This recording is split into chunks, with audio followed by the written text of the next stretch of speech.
Eu não aguento mais esse fogo e meu marido não dá conta. Eu vou contar o que funcionou para o meu marido e pode funcionar para o seu também. Um truque pouco conhecido, mas que tem um resultado surpreendente. Eu também já passei por isso, esse fogo todo, e meu marido nem olha para mim porque a pipa dele não subia mais.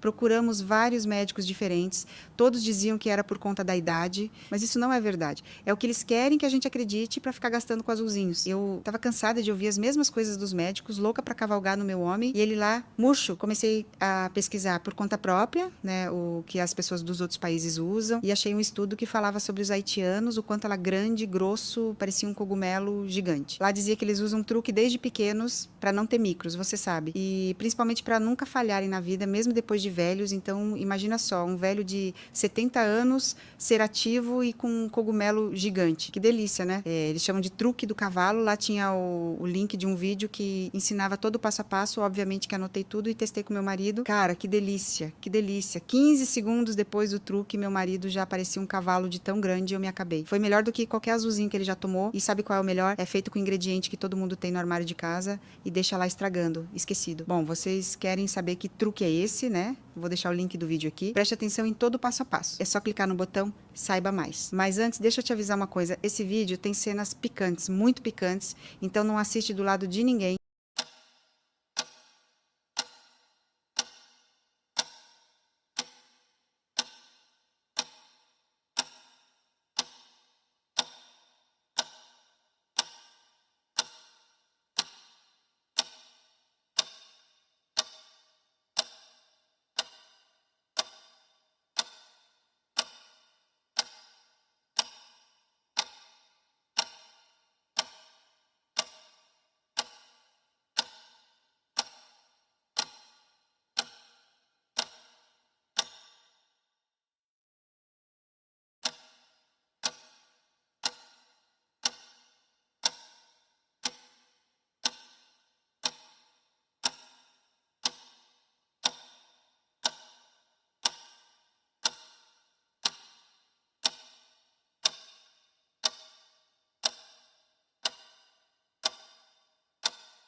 I'm going to tell you something it took me years to understand. And maybe by the end of this conversation, it'll make as much sense to you as it finally made to me. For a long time in my life, I did everything right. I woke up early, I worked hard, I kept my word, I paid my bills, carried my responsibilities, did what's expected of someone who's trying to make it. On the outside, it looked like everything was in place. But on the inside, there was an emptiness I just couldn't explain. I was tired all the time. Not the kind of tired a good night's sleep fixes. It was something deeper, a tiredness of the soul. I was always chasing something, telling myself that once I reached the next goal, I'd finally feel at peace. But I'd get there, and the peace never came. What came was only the next goal. And the next. And the next. It was like climbing a staircase that never ended without ever stopping to ask if it was even the right staircase to begin with. Let me be honest with you about where I was. I had confused movement with direction. I was busy every single moment, but I wasn't going anywhere that actually mattered. I woke up reacting. I went to sleep reacting. I spent entire days putting out fires, answering to what everyone else wanted, living on autopilot. And in the few quiet moments when the house went still and it was just me and myself, I felt deep down that I was living someone else's life, a life that looked right on paper, but had nothing to do with who I really was. And what did I do with that discomfort? I blamed everything out there. I blamed time, which was never enough. I blamed circumstances, which were never in my favor. I blamed people who never understood. I blamed luck, which always seemed to smile on everyone but me. It was always something on the outside holding my life back. Always an external villain, always an excuse, ready to go. Until one day, something happened. It wasn't anything big. It wasn't a tragedy, and it wasn't a miracle. It was just a silence that lasted a little longer than usual. I was sitting there, alone, and out of nowhere, a question came to me, a question I'd never had the courage to ask. It was simple. If I keep going exactly as I am today, making exactly the same choices, do I actually want to end up where this path leads? And the answer, deep down, was no. A no that hurt. But an honest no, and in that same instant, a second realization hit me. And that one was the hardest to swallow. I realized that the one thing all my problems had in common was me. It wasn't the circumstances. It wasn't the people. It wasn't luck. It was the way I thought, the way I chose, the way I treated myself on the inside every single day without even noticing. That might sound like a harsh thing to realize, and it is.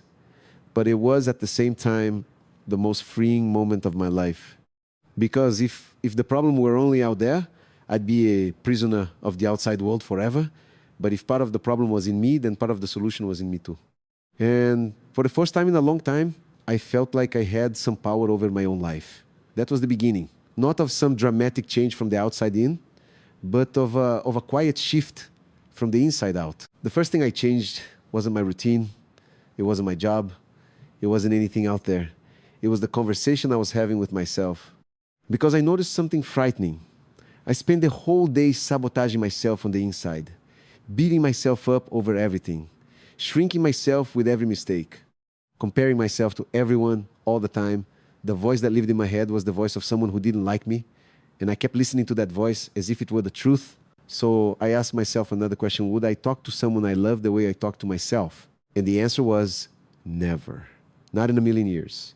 I would never treat a friend, a child, someone dear to me with the harshness I treated myself with every day. And right there, I understood that you can't build a big life while you're tearing yourself down on the inside. So I started to change that, slowly, not overnight. Every time that harsh voice showed up, I'd catch it, breathe, and trade it for a voice that was firmer and kinder. It wasn't some nice self-help slogan. It was practice, repetition, day after day. At first, it even felt forced. But over time, it became natural. And something I didn't expect happened. When I changed the way I spoke to myself, I changed the way I acted. Someone who treats himself with respect starts making more dignified choices. That was the first choice. And it opened the door to all the others. Now, I have to be honest with you about something. Because I hate when these stories get told like they were perfect. It wasn't a straight line. I slipped many times. There were days the old voice came back full force. There were weeks I gave up on everything I'd started and went right back to autopilot. There were moments I looked back and thought, it's no use, this is just who I am. But that's where I learned the most important lesson of all. What changes a life isn't never falling. It's the speed with which you get back up. It's not about being perfect. It's about being stubborn in the right direction. Every time I fell and I came back a little faster. And that maybe was the real turning point. I stopped demanding perfection from myself, and I simply refused to quit. The second choice was a stranger one for me.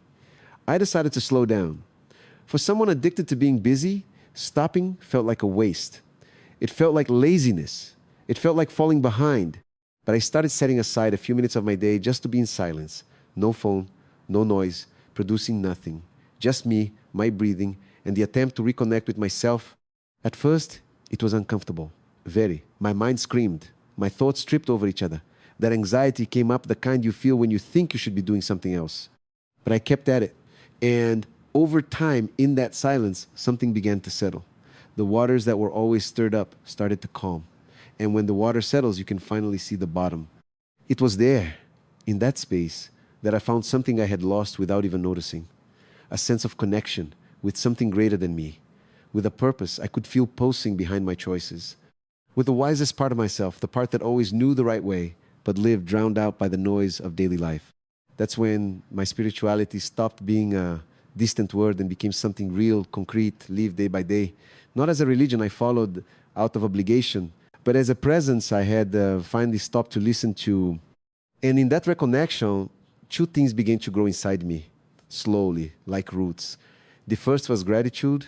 I used to keep my eyes glued to what was missing, always on the next achievement, on what I didn't have yet, on what others had and I didn't. So I started a simple practice. Every day I'd pause for a moment and really look at what I already had. The health, to be able to breathe, the people who were there, a roof, bread, one more day. It sounds small, but when you start to see what already exists, your whole world changes color.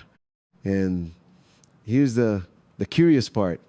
It wasn't my life that changed first. It was the way I was looking at it. Life came after. The second thing that grew was faith. And I'm not talking about a passive faith that waits with its arms crossed for the sky to fix everything. I'm talking about a faith that acts. The confidence to do my part with everything I have, the best I can, and to hand over in peace what doesn't depend on me, because I used to try to control every detail, every outcome, every reaction from other people. And it was eating me alive. The day I learned to let go of what I can't control and to focus my energy on what I can, it was like taking a backpack full of stones off my shoulders. And strangely enough, it was exactly when I let go of control that things began to flow. From that point on, my life became a sequence of small, repeated choices. And I want to tell you what they were, because they're available to you too right now. I chose to protect my energy. I stopped spending my time and attention on what drained me, on arguments that led nowhere, on news that only dragged me down, on demands that weren't even mine to carry. Your energy is your most valuable asset, and almost no one teaches you to protect it. I chose my company carefully. I noticed a hard truth. We become the average of the people we spend our time with. So I started getting closer to those who lifted me up, who pulled me forward, who talked about dreams instead of just complaining. And I stepped away without guilt, without a fight, quietly from what was making me sick on the inside. It wasn't easy, but it was necessary. I chose to honor the word I gave to myself. I was always careful with the promises I made to others, but the ones I made to myself, those I broke without the slightest guilt. So I flipped it. The promises I make to myself now matter just as much as the ones I make to anyone else. And do you know what happens when you start keeping the promises you make to yourself?